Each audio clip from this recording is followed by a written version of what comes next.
এই বিষয়ে যারা বিশেষজ্ঞ তারা পরিষ্কারভাবে বিভিন্নভাবে বলেছে যে আইডি এইভাবে হ্যাক হতে পারে না। একটি রাজনৈতিক দলের একজন সিনিয়র নেতা জনগণের সামনে নির্বাচনের আগে এইভাবে মিথ্যা কথা বলছে, দলটি পর্যন্ত মিথ্যা কথা বলছে তাদের আইডি বলে হ্যাক হয়ে গেছিল, অথচ আইডি হ্যাক হয়নি তাদের। কাজেই এরা নির্বাচনের আগে নিজেদের স্বার্থ সিদ্ধির জন্য মানুষের সামনে মিথ্যা কথা তুলে ধরছে, মিথ্যা কথা তারা বলছে। এদের একটাই পরিচয়, এরা মিথ্যাবাদী, এরা নিজেদের প্রয়োজনে নিজেদের স্বার্থেরা মিথ্যা কথা বলে।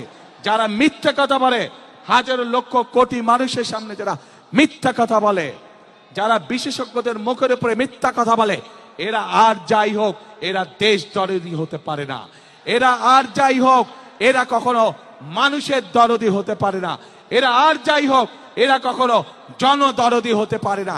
এদের দরদ শুধু এদের নিজেদের লক্ষ্যের জন্য, এদের দরদ শুধু এদের নিজেদের উদ্দেশ্যের জন্য।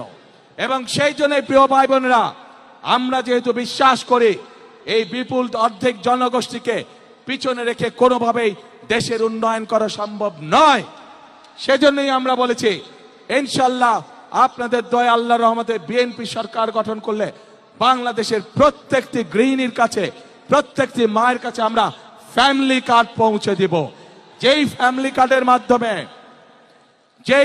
কার্ডের মাধ্যমে আমরা দেশের নারী সমাজকে ধীরে ধীরে স্বাবলম্বী করে গড়ে তুলতে চাই, যাতে করে এই নারী সমাজ কারো প্রতি মুখাপেক্ষী হয়ে তা না থাকতে হয়, যাতে করে তারা নিজেদের পায়ে নিজেদের দাঁড়িয়ে যেতে পারে।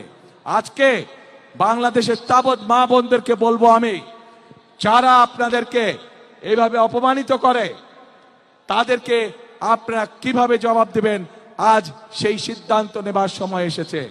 প্রিয় ভাই বোনেরা, শুধু তাই নয়, চিন্তা করে দেখুন তাদের দলেও কিন্তু নারী কর্মী আছে। আজ তাদের দলের নারী কর্মীতে আমাদের প্রশ্ন, আপনারাও তো ঘর থেকে বের হয়ে দলের কাজে যাচ্ছেন, ঘর থেকে বের হয়ে যে নারী কাজে যায় তাকে আপনাদের নেতা কিসের সাথে তুলনা করে